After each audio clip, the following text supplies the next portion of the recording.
Yo fui cristiano, pero lamentablemente caí.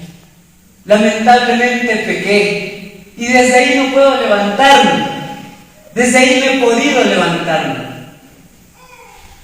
Nos quedamos, de cierta forma, en el pasado, ¿no es cierto? Nos quedamos en el pasado. Vivimos con derrotas pasadas, de cierta forma, vivimos con glorias pasadas. Y es importante entender esto, que a los cristianos nos gusta vivir de glorias pasadas y derrotas pasadas. Nos gusta vivir en el pasado. Es importante enfocar adelante.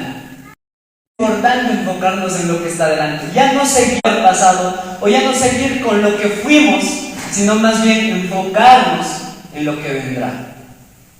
Enfocarnos en lo que vendrá. Entonces, es importante enfocarnos.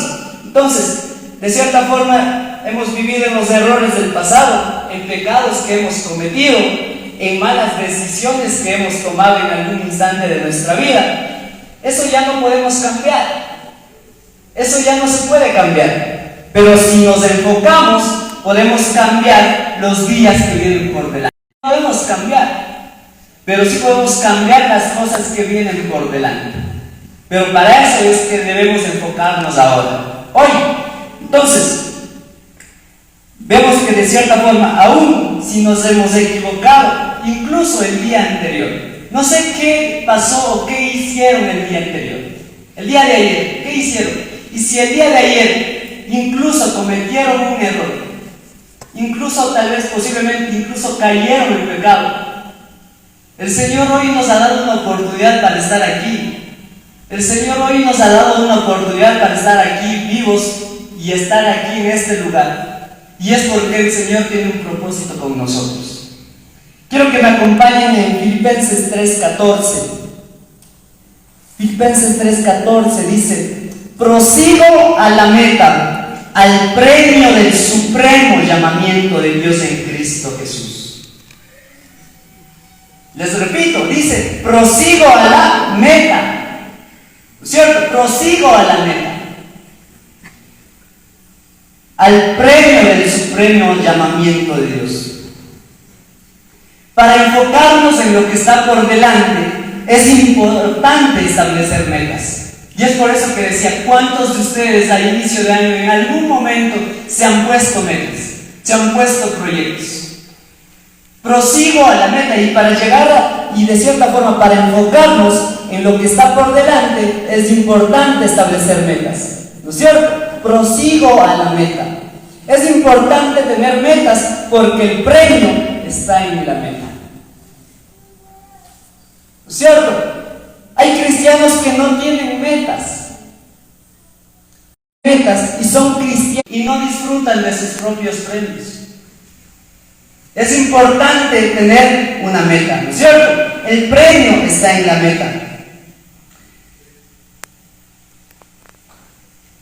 Han oído que muchas personas dicen, es un nuevo año, cumplí un nuevo año, es un nuevo año, hay nuevas oportunidades, dicen, ¿no es cierto? El nuevo año, dice, espero que este nuevo año me traiga buenas vibras, dicen algunos, ¿cierto? Y bueno, si es más evangélico, dice, espero que este nuevo año me traiga muchas bendiciones, dicen, ¿cierto? Pero realmente el nuevo año no trae nada de nuevo, porque no es solo lo que me espera adelante, sino lo que yo haré para llegar a esas metas que contienen mis premios ahí adelante. Entonces, de cierta forma no podemos vivir solo porque el tiempo nos alcanza. Tengo que vivir para alcanzar cosas en el tiempo. Les repito, no podemos vivir solo porque el tiempo nos alcanza. Tengo que vivir para alcanzar cosas en el tiempo. Es importante entender esto.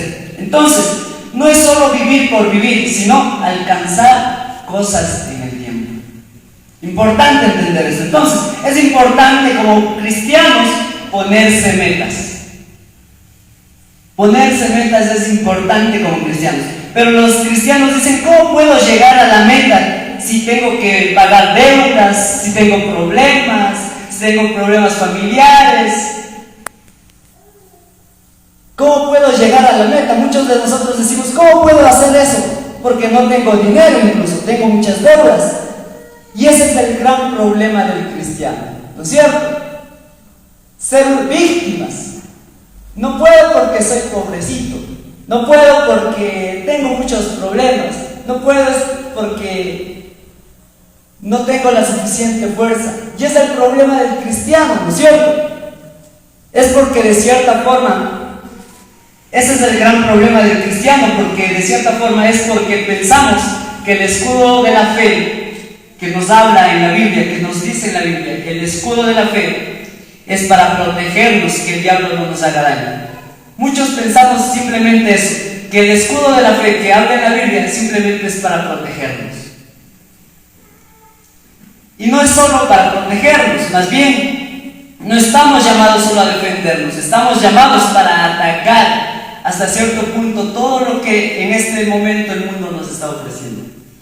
Todo lo que en este momento Satanás nos está ofreciendo. Y no simplemente es para defendernos del escudo de la fe, sino también para atacar, para contrarrestar. Entonces, no tenemos que vivir solo resistiendo, sino tenemos que vivir también atacando. Yo quiero que me acompañen en Nehemías 4:17.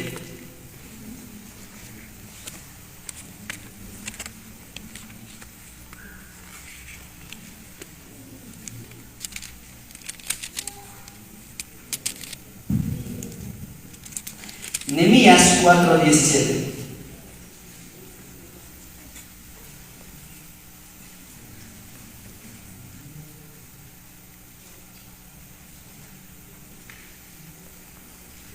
Los que edificaban en el muro.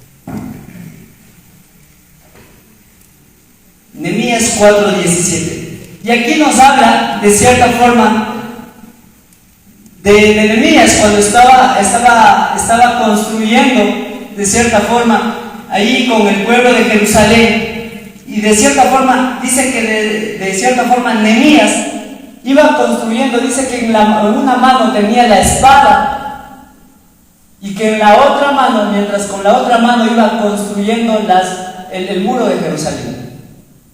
Nos habla acerca de lo que de cierta forma Nehemías hacía en ese momento, y nos explica que de cierta manera la vida de un hijo de Dios no es solo resistir, sino también el hijo de Dios no solo, sino que construye en medio de los problemas. Y es importante entender esto, que de cierta forma Dios no nos ha hecho simplemente para que nosotros podamos estar resistiendo, simplemente cubriéndonos con el escudo, sino más bien que nosotros también podamos construir, que podamos defendernos. No podemos pasar la vida simplemente resistiendo, sino también construyendo, y para eso son las metas. Las metas nos ayudan para eso, de cierta forma. Si de cierta forma, no sé si ustedes conocen a un cristiano apartado. No sé si en algún momento usted ha visto o conoce a un cristiano apartado. Si de cierta forma hay un cristiano apartado, es porque pasó la vida simplemente resistiendo.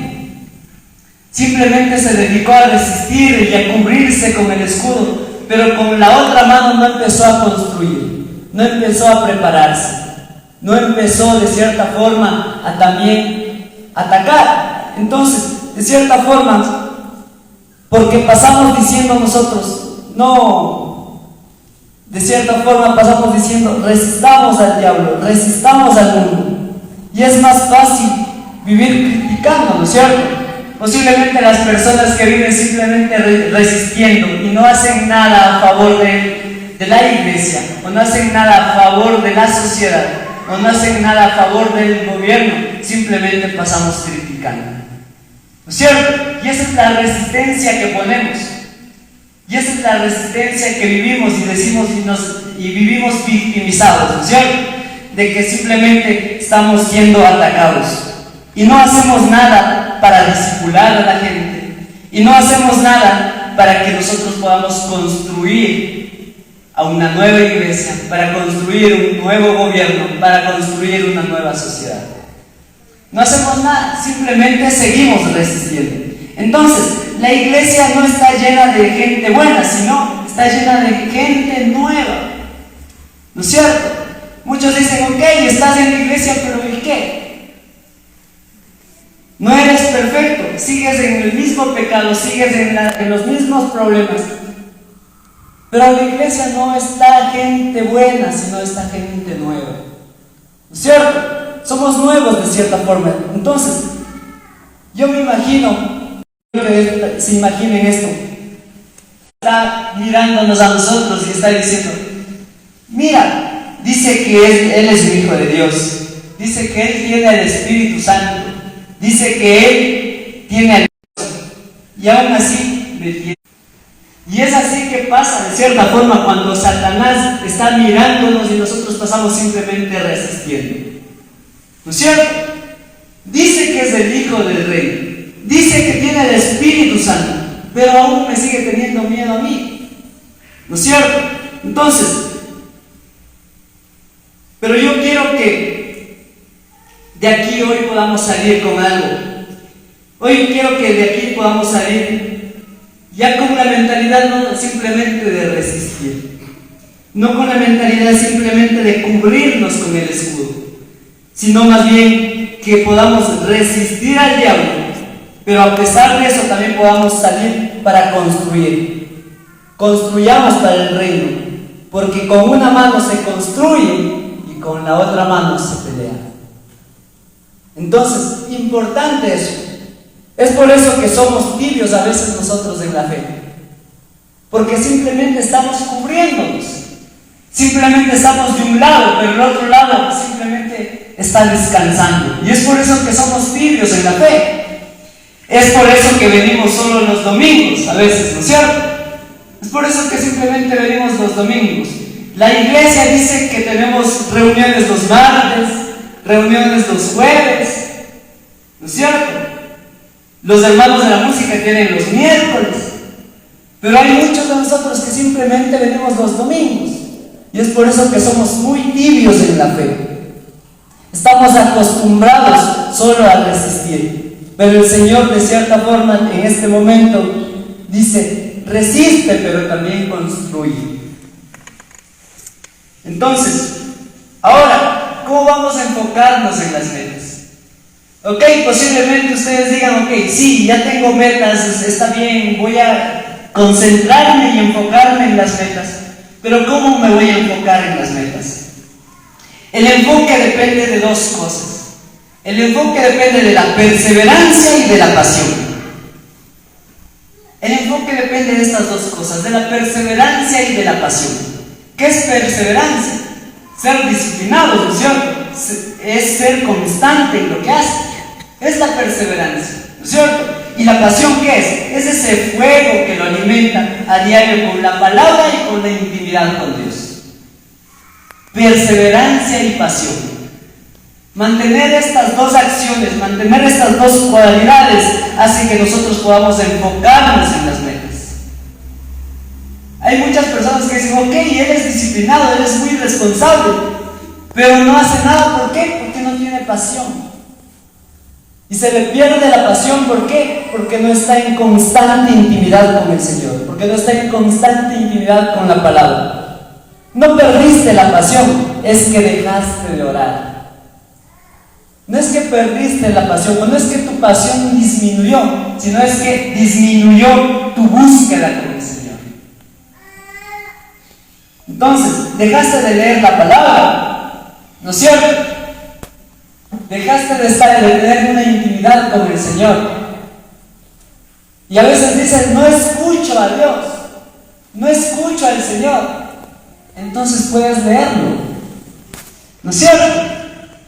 ¿Por qué no podemos leerlo? Y decimos, no escucho a Dios, pero no lo leemos. Entonces es importante entender que de cierta forma la pasión no se nos acaba, no se disminuye nuestra pasión, sino más bien disminuye nuestra búsqueda de Dios. Entonces, meditemos, pasemos tiempo con Dios, pero adelante no solo están las metas, sino también hay obstáculos, ¿no es cierto? Posiblemente me puedes decir, ok, dices que para alcanzar una meta necesito buscarle al Señor. Y me dices que si busco al Señor posiblemente puedo llegar a la meta y todo puede ser perfecto. Pero no es así. Sabemos que también tenemos obstáculos, ¿no es cierto? También tenemos obstáculos. Entonces, meditemos, pasemos tiempo con Dios, pero adelante no solo están las metas, sino también hay obstáculos. Entonces, los obstáculos tienen el poder de desanimarnos, ¿no es cierto? Posiblemente hay muchas personas que han estado muy animosas, muy atentas y con mucha fuerza tratando de cumplir un proyecto, tratando de conseguir lo que anhelan.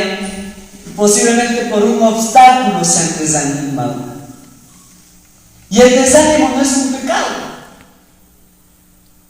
pero de cierta forma los obstáculos tienen el poder de desanimar. Un ejemplo en la Biblia. Por ejemplo, recuerden del profeta Elías. Por ejemplo, nos habla en un capítulo que cuando él oró, dice que hizo caer fuego. Dice que cuando el profeta Elías oró, hizo caer fuego. Pero al capítulo siguiente, vemos que el profeta Elías se desanimó. En el siguiente capítulo dice: Jesús también tuvo tiempos de desánimo. En la Biblia hay muchos hombres que tuvieron tiempos de desánimo.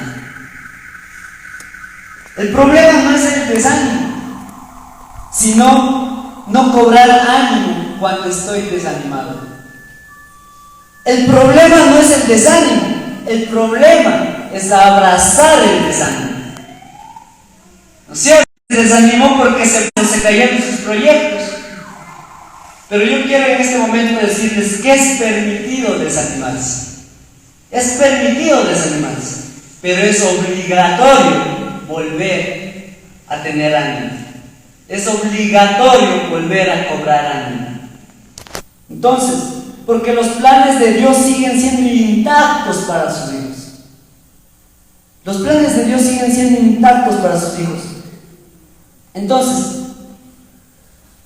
y con eso podemos entender que a veces no es simplemente en nuestro tiempo, sino es en el tiempo de Dios. A veces no simplemente son con nuestras fuerzas, es con la fuerza de Dios. A veces no simplemente son nuestros planes, son los planes de Él. Entonces, pueden entender importante que de cierta forma, a pesar de que haya desánimo en nosotros, a pesar de que tengamos momentos de desánimo, pero de cierta forma vamos a entender que los planes de Dios siguen intactos para sus hijos. Entonces, el desánimo viene por lo que pasó de cierta forma, porque hicimos a nuestra manera. El desánimo a veces viene porque nosotros lo hicimos a nuestra manera, lo hicimos a nuestro tiempo. No obedecimos lo que de cierta forma el Señor quiso hacer en nuestras vidas. Y ahí caemos en el desánimo, ¿no es cierto? Pero el desánimo viene por lo que pasó, el ánimo viene por lo que vendrá en Dios. Dice: yo la hice a mi manera y me dolió. Ahora vamos a hacerlo a la manera de Jesús. Y posiblemente duela, ¿no es cierto? Pero también tenemos al Espíritu Santo, que es nuestro consolador. Si ya lo hicimos a nuestra manera y nos dolió, está bien. Pero vamos a hacerlo ahora a la manera de Dios. Y si nos duele, también está bien. Pero tenemos a nuestro consolador, que es el Espíritu Santo. Entonces, podemos ver que de cierta forma mis planes pueden fracasar, pero los planes de Dios nunca. ¿No es cierto? Podemos entender eso y tenemos muy claro eso. Entonces, ¿cómo me enfoco en sus planes? ¿Cómo me enfoco en los planes de Dios? Dime cuánto oras, dime cuánto lees la Biblia, dime cuánto tiempo pasas a solas con Dios y te diré cuántas revelaciones de sus planes tiene para ti hoy día. Te repito, dime cuánto oras, dime cuánto lees la Biblia, dime cuánto tiempo pasas a solas con Dios y te diré cuántas revelaciones de sus planes tiene para ti hoy día. Entonces es importante entender y cómo enfocarnos en los planes que Dios tiene para nosotros. Tener el tiempo con Dios. Y bueno, muchas personas dicen, no, es que se me hace difícil, es que no tengo tiempo, es que estoy solo, no puedo, no tengo quien me ayude. Bueno, para eso tenemos los cultos de enseñanza, que son los martes. Para eso tenemos los cultos de oración, que son los jueves. ¿No es cierto? Muchos decimos tal vez en la casa, no puedo porque estoy solo y no puedo tal vez buscar de Dios. No puedo porque estoy en la casa y no puedo buscar de Dios. No puedo tal vez dedicarme a leer la Biblia. Bueno, durante estos meses, los hermanos líderes han puesto que cada mes podamos aprender un tema específico los días martes. Y bueno, durante este mes estuve enseñando los días martes. Y creo que los martes exageradamente llegamos a 15 personas. Y es importante entender esto, ¿no? De que queremos de cierta forma escuchar la voz de Dios, queremos hacer de acuerdo a los planes de Dios, queremos hacer de acuerdo al tiempo de Dios, queremos hacer lo que de cierta forma Dios nos dirija, pero no queremos dedicarle un tiempo a Él. Queremos que simplemente Él nos dé, pero nosotros no queremos hacer nada más. Simplemente queremos resistir lo que Satanás quiere hacer en contra de nosotros. Pero con la otra mano no queremos construir. No queremos hacer más nada. Entonces, es importante, ¿no es cierto? Es difícil, sí. Me hace difícil, pero tengo a la iglesia que me da opciones, ¿no es cierto? Tengo a la iglesia que me ayuda. Tengo a la iglesia que me apoya. Ok, quiero estudiar teología. Ok. Ahí está el seminario Peniel. ¿No es cierto? Ok, no tengo tiempo entre semanas, pero ok, los fines de semana el seminario Peniel también está enseñando. ¿No es cierto? Yo quiero servir, pero no puedo. Ok, aquí está la iglesia. Tenemos mujeres, tenemos el grupo de alabanza que se está levantando y qué importante, y felicitarles también. Hay las damas, los caballeros, que medio están ahí, pero hay caballeros, ¿no es cierto? Entonces, no creo que hay más pretextos para decir, quiero servir, ok, está en la iglesia. Quiero que alguien me ayude, están los líderes, los pastores, están los ministerios. Quiero estudiar, hay seminarios. Entonces, es muy importante entender eso. Entonces,